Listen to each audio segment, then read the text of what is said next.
How DUI victims can track offenders.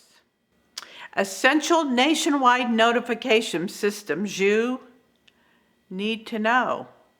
If you've lost someone to a drunk driver, you already know the system makes it tough to get clear answers. Offenders get lawyers, deals, and second chances. But what about us, victims? How do we find out where they are or if they're about to walk free?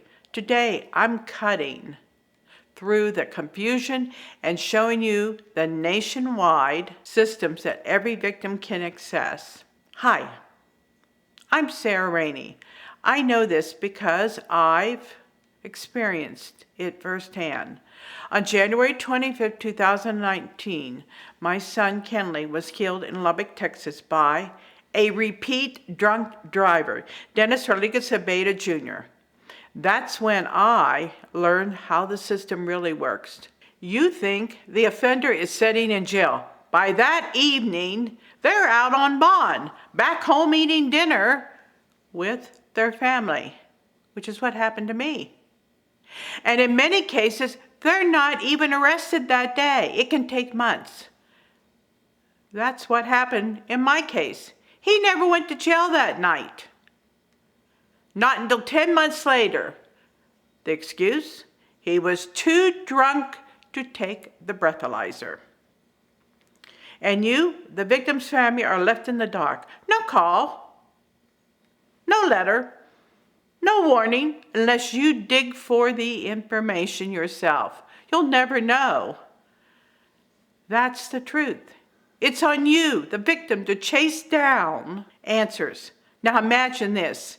You believe the person who killed your child is behind bars, but then you see him walking down the street toward you. The shock alone can crush you, and worse, it puts you in danger, whether it's retaliation from mother or father or friends. The offender's intimidation from others, or just the trauma of realizing the system lied. The offender gets rights, lawyers, and excuses. You get fear, silence, and no protection. That's why understanding these systems is important. It's not just about getting updates. It's about making sure you're not caught off guard, protecting your emotional well-being, your life, and honoring your loved ones by staying informed. When the system might prefer to keep you in the dark, always keep your contact information up to date.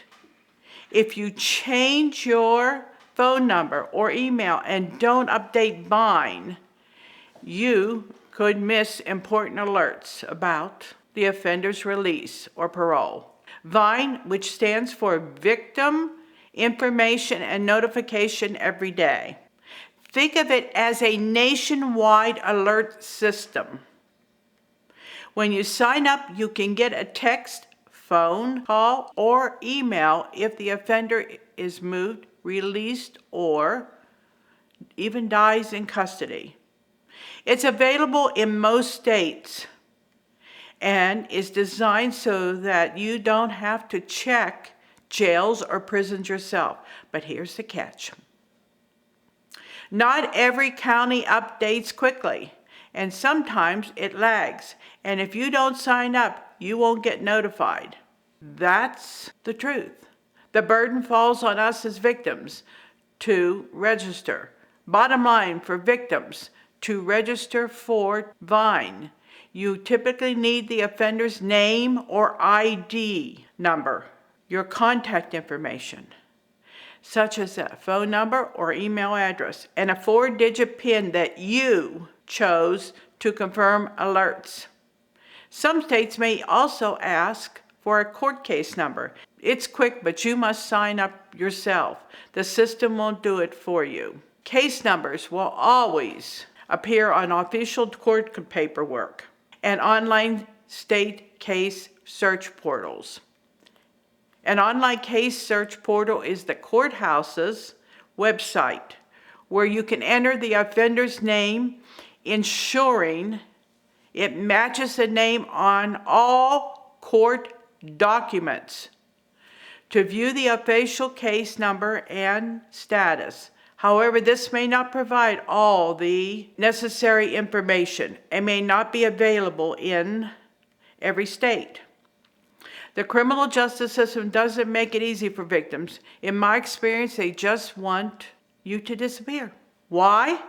Because your loved one is just a case number among many others. You must be a mama bear. Victim Services Office. These offices might manage their own online portals, separate from VINE. Some states allow you to log in to check parole hearings, dates, and submit written statements or even upload videos. This is important. VINE only tells you if the offender is in custody.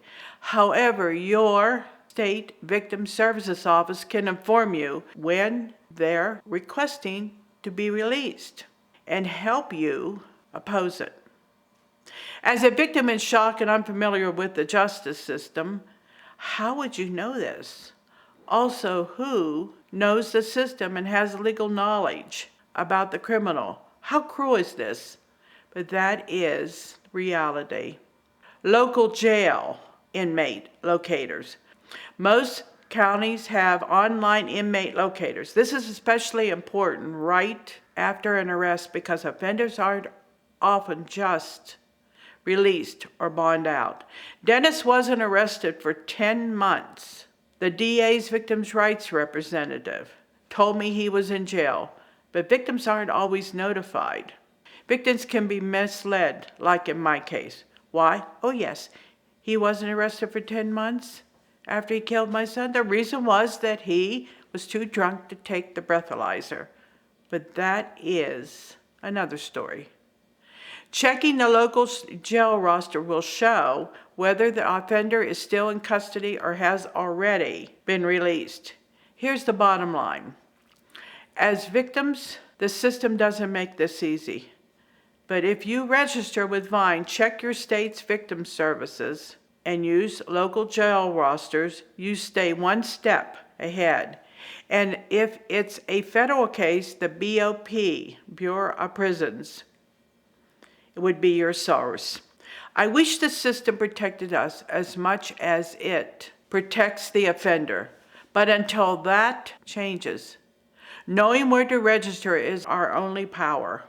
If this helped you, please share it with another victim who may need it, and subscribe to my channel, DUI Shatters Lies, where I show you the tools, the truths, and the hard realities the courts don't want us to know.